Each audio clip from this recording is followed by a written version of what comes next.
ধন্যবাদ। সমবেত সুধীবৃন্দ, আপনাদের প্রতি বিনীত শুভেচ্ছা, ভালোবাসা এবং শ্রদ্ধা নিবেদন করছি। আজকে আমি এসেছিলাম একটি আবৃত্তির ক্লাস নেবার জন্য। বাইরে অবশ্য ক্লাস দেওয়া বলে, বাংলাদেশে বলে ক্লাস নেয়া। যাই হোক, ক্লাস করতে এসেছি। আমার মনে হয় বাংলাদেশ আবৃত্তি সমন্বয় পরিষদের সর্বকনিষ্ঠ সদস্যদের মধ্যে একটি, তাই না? পারভেজ ভালো বলতে পারবে। সোনাদিদির বয়স 5 হলো, তাহলে এটা বাংলাদেশ আবৃত্তি সমন্বয় পরিষদের কনিষ্ঠতম সদস্যদের একটি সদস্য। এদের সাথে আমি অনলাইনে একাধিক অনুষ্ঠান করেছি করোনাকালে, সরাসরি কার্যক্রমের সাথেই প্রথম। সবার সব সংগঠনের সাথে এখন আমার কাজ করা হয়ে ওঠে না, বয়স বেড়েছে, অনেক কিছু পরিবর্তিত হয়েছে। একসময় তো সারা বাংলাদেশেই আমি আবৃত্তির ক্লাসের জন্যই গিয়েছি, 64 জেলায় গিয়েছি, উপজেলাতেও গিয়েছি। এখন আর হয়ে ওঠে না পরিবর্তিত পরিস্থিতির কারণে। সরাসরি ক্লাস করবার আনন্দ এবং অর্জন অবশ্যই ভিন্ন, অবশ্যই উঁচু মাত্রায়। আমাকে এখনও অনেক মানুষ অনুরোধ করছেন সরাসরি ক্লাসে ফিরবার জন্য। আবৃত্তি সমন্বয় পরিষদের সদস্য পদ আমার সংগঠনের শর্টচিত্রের, সেই শর্টচিত্রের সরাসরি ক্লাসে এখনও আমি ফিরতে পারিনি। দু একটি অনুষ্ঠান আমরা করোনার পরে করেছি, ফিরতে পারিনি। তার কারণ হলো আমার সাথে যারা কাজ করেন এখানে, আমার বন্ধু পাপ্পু ভাইকে দেখতে পাচ্ছি, আর পারভেজ একটু ছোট হলেও আমার সাথে অনেক মিশেছে, আমাকে অনেক জানে। আমি যা কিছু করি খুব নিখুঁত করে করবার চেষ্টা করি, লৌকিকতার জন্য কিছুই করি না। আর অনেক কঠিন কঠিন পথ আমি পাড়ি দেয়া মানুষ আবৃত্তিতে। অনেক নতুন নতুন ভাবনার প্রয়োগ করবার মতো চওড়া কাঁধ সৃষ্টিকর্তা আমাকে দিয়েছেন। শর্টচিত্র আমার যে মূলধারার সংগঠন, বাংলাদেশ আবৃত্তি সমন্বয় পরিষদের সদস্য, এই সংগঠনের কর্মশালা করবার প্রথম যোগ্যতা হলো তাকে অনার্স লেভেলের স্টুডেন্ট হইতে হবে। মাস্টার্স পরে তাকে আমার কর্মশালায় নেওয়া হয় না শর্টচিত্রে, শুধুমাত্র অনার্স লেভেলের স্টুডেন্টদের জন্য, যেটাকে বিশ্ববিদ্যালয় পর্যায়ের স্টুডেন্ট বলতাম আমরা। বয়সেরও একটা ব্যারিয়ার থাকে। যেহেতু আমি ওখানে ফ্রি পড়াই উইদাউট পে, তাহলে আমি ছাত্রদের পড়াবো, একজন চাকরিজীবী ব্যবসায়ীকে আমি কেন ফ্রি পড়াবো? এই প্রশ্ন আমার মাথায় এসেছে অনেক আগে। কাজটি কঠিন ছিল, সেটি আমি করে দেখিয়েছি, সেটি সম্ভব। শর্টচিত্রের কাজ আপনারা দেখেছেন কোন মানের ছিল এবং কত ভালো ভালো আবৃত্তি শিল্পী শর্টচিত্রে তৈরি হয়েছে। করোনাকালে যেটা হয়েছে, অনার্স লেভেল স্টুডেন্ট যারা, তারা এখন সবাই বিসিএস অফিসার, পুলিশ, না হলে অ্যাডমিন ক্যাডার। আর অনেক মেয়েরা তারা শ্বশুরবাড়ি চলে গেছে। কিন্তু আমার যে সংগঠন পরিচালনার যে শক্তি দরকার, সেই পাইপলাইনটা তো বন্ধ হয়ে গিয়েছে করোনাকালে। আমাকে নতুন করে আবার শর্টচিত্র শুরু করতে হবে, আমাকে আবার টিএসসিতে বসে ফর্ম বিক্রি করতে হবে। হ্যাঁ, আমাকে অনেকে অনুরোধ করছেন, চাপ সৃষ্টি করছেন, কিন্তু আমি ভাবছি আমি কি পারবো? আমি তো অন্যের শক্তিতে চলা মানুষ না। এটাকে কেউ কেউ আমার আত্মবিশ্বাসকে অহংকার বলে ভুল করে তারা। আমি কার উপর নির্ভর করে যাব আমি যদি নিজে না পারি? আপনারা সবাই দেখেছেন যারা আমার বয়সী বা আমার থেকে বড়, আমি টিএসসিতে বসেই ফর্ম বিক্রি করতাম। এখনও আমি শর্টচিত্রে সেই কর্মশালাটি শুরু করব, যদি আমি আমার ডেইলি রুটিনের ভেতরে ওটা আনতে পারি যে আমি টিএসসিতে বসে ফর্ম বিক্রি করতে পারবো, তাহলেই আমি এটা করব, তা নাহলে করবো না। তা নাহলে আমি যাকে দায়িত্ব দিব সে গেল না। কেউ একজন ফর্ম নিতে এসেছে গাজীপুর থেকে, কী হবে ঘটনা? আমি কারোর উপর নির্ভর করার লোক না। এই জন্য একটু দেরি হচ্ছে, তবে আমি সরাসরি ক্লাসে ফিরব। আজকেও বাইরে বসে যে আপনি বসেছিলাম, আপনাদের আবৃত্তি শুনেছি বাইরে বসে, ওখানেও কিছু আলোচনা হয়েছে। যে সরাসরি ক্লাসে আমি কেন ফিরছি না, কিন্তু আমাকে তো ভাবতে হবে আমি কেন ফিরবো, কিভাবে ফিরবো। এবং ওই যে আমি বললাম যাদের উপর নির্ভর করে ফিরবো, যুদ্ধের মাঠে গিয়ে যদি তারা ব্যাক করে, আমি আবৃত্তিতে সংস্কৃতি চর্চায় যা কিছু বলেছি তা করে সম্পন্ন করে প্রমাণ করে দেখিয়েছি। তো সরাসরি ক্লাসে ফিরবো, এটি হলো আমার সিদ্ধান্ত, ভালো করেই ফিরবো। আর অনলাইনে করোনাকালে যে শুরু করেছিলাম, অনলাইনের বাংলাদেশে প্রথম করোনার একেবারে শুরুতে অনলাইন ক্লাস কিভাবে করতে হয় আমি করেছি, এবং আরও কয়েকজনকে জানিয়েছি তোমরা এইভাবে ক্লাসটা করো, আরও কয়েকজনকে নাম নাই বললাম। সেই অনলাইনটা এমনভাবে এখন আমি ওখানে আমার দায়িত্ববোধ, আমার কবিতার প্রতি যে আমার কমিটমেন্ট সব দিয়ে এমনভাবে আবদ্ধ হয়েছে, ওখান থেকে বের হওয়াও যাচ্ছে না। যাই হোক, অনেকদিন পর এই বিচ্ছিন্নভাবে কিছু সরাসরি ক্লাস আমি নিয়েছি, তার মধ্যে এই সনাধিতির ক্লাসটি একটি। এই কথাগুলোর জন্য বললাম যে আমি খুবই মানসিক প্রস্তুতি নিয়ে এই ক্লাসটি নিতে এসেছি, এবং আমি সিদ্ধান্ত এবং মানসিক প্রস্তুতি ছাড়া আবৃত্তি শিল্পের কোনো কাজ করি না।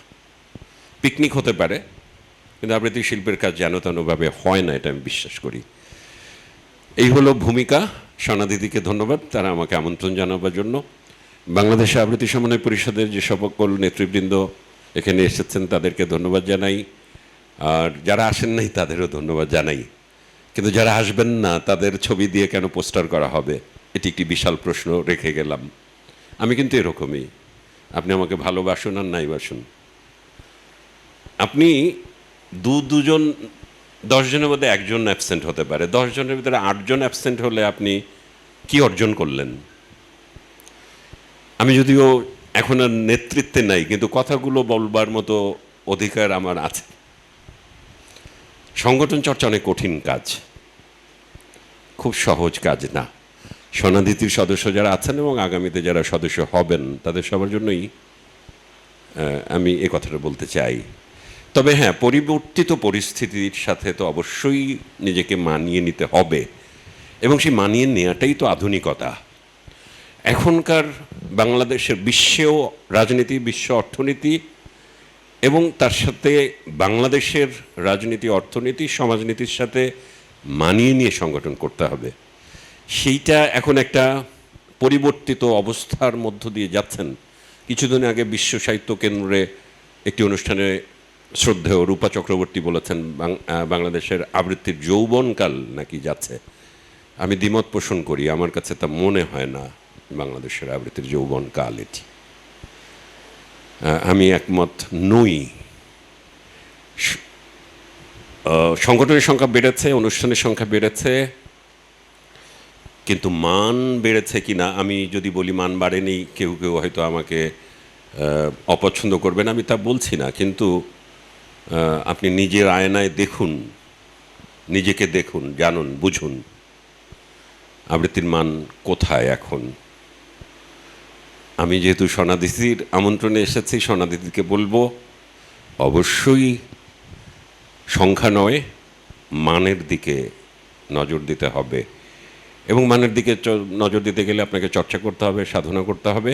বক্তব্য বেশি বড় করব না। সেটি হলো সংগঠন আপনাকে প্ল্যাটফর্ম দিবে। বন্যা যেরকম বলছিলেন যে যত বেশি প্ল্যাটফর্ম, যত বেশি সুযোগ, তত উৎকর্ষ। কিন্তু এই প্রতিযোগিতামূলক বাজারে অর্থনীতি থেকে শুরু করে, রাজনীতি থেকে শুরু করে, সংস্কৃতি থেকে শুরু করে যদি প্রশ্ন করেন সুযোগ আগে নাকি যোগ্যতা আগে, উত্তর কোনটা আসবে? যোগ্যতরকে সুযোগ না দিয়ে কোনো মানুষ পারবে না, কিন্তু সুযোগ পেয়ে পেয়ে যোগ্য হতে গেলে বাংলাদেশ ক্রিকেট টিমের মতো অবস্থা হবে।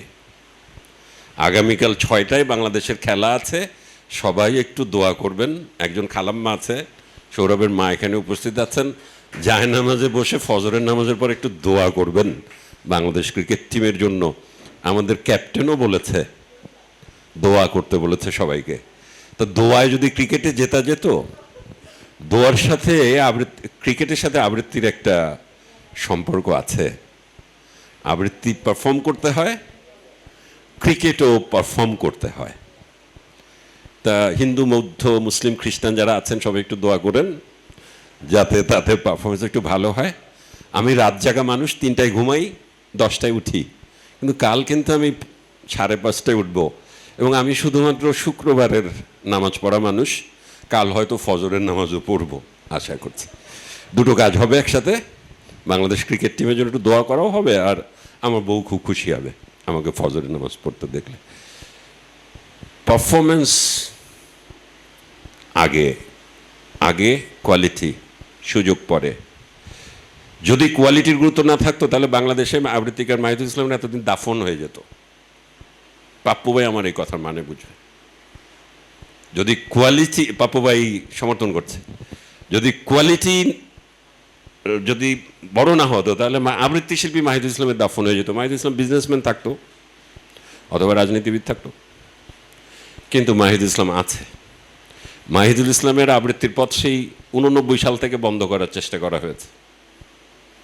এই কথাগুলো ভিডিও করছেন নাকি? সবার পছন্দ হবে না, করলেও করতে পারেন।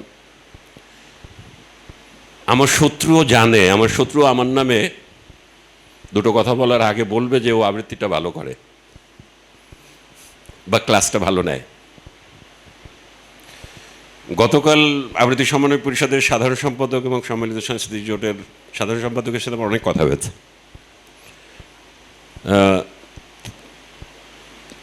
আবৃত্তি মেলা আর একটা সংগঠন আছে আমার, 15 বছর বয়স হয়েছে, যেখানে ক্লাস করতে গেলে পে করে ক্লাসে ঢুকতে হয়। অনলাইন ক্লাস এখন, আগে সরাসরি ছিল। সরাসরি ক্লাসেও 5 বছর আগে ওটার কোর্স ফি ছিল 8,000 টাকা। ওটা পে করে মানুষ মাহিদুল ইসলামের কাছে আবৃত্তি শিখতে যেত। হ্যাঁ, অনেক মানুষ আবৃত্তি মেলার কার্যক্রম দেখেছে।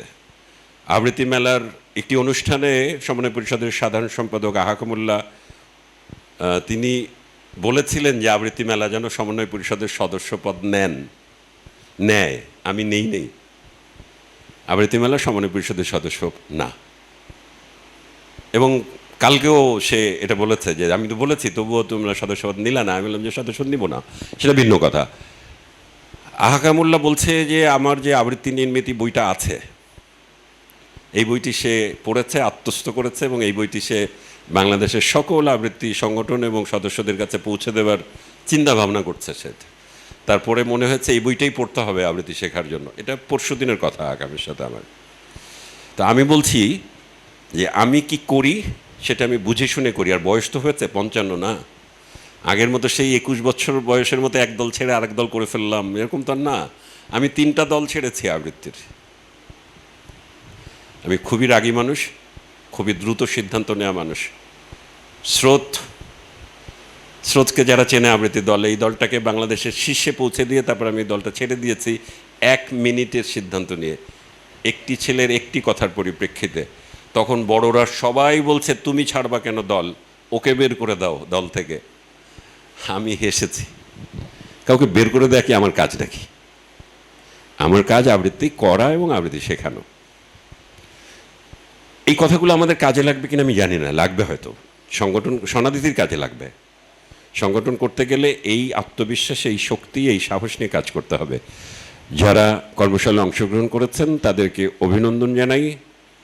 সংগঠন করেন প্ল্যাটফর্মের জন্য, মঞ্চের জন্য এবং সাংগঠনিক চর্চাকে সমৃদ্ধ করবার জন্য, কিন্তু অবশ্যই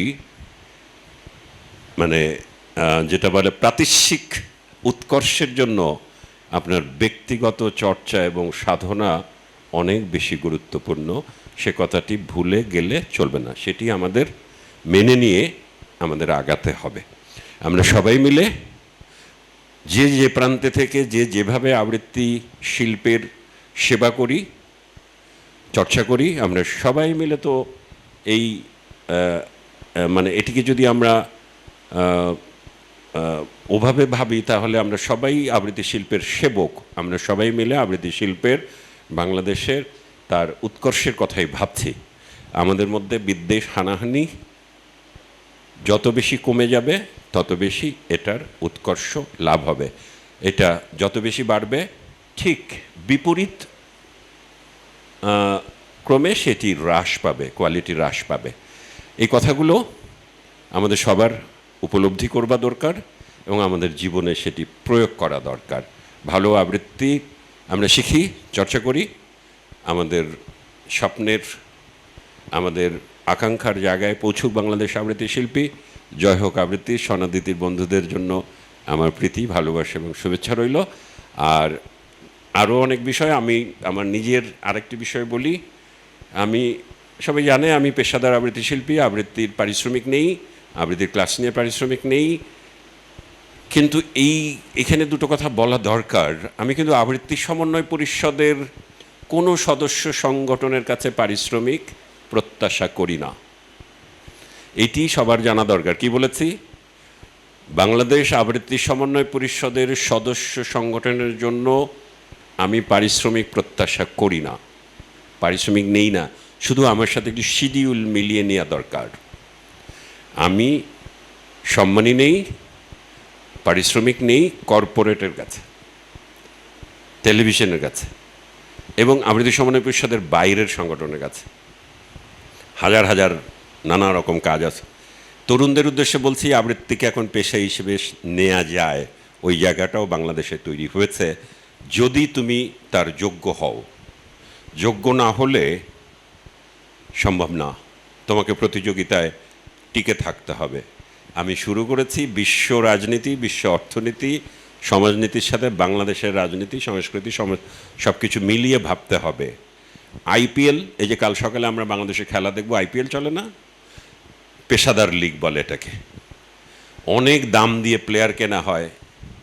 23 কোটি রুপি দিয়ে কেনা হয়েছে স্টার্ককে, আর আমাদের মুস্তাফিজের দাম 2 কোটি, কিন্তু মুস্তাফিজ বেশি উইকেট নিয়েছে।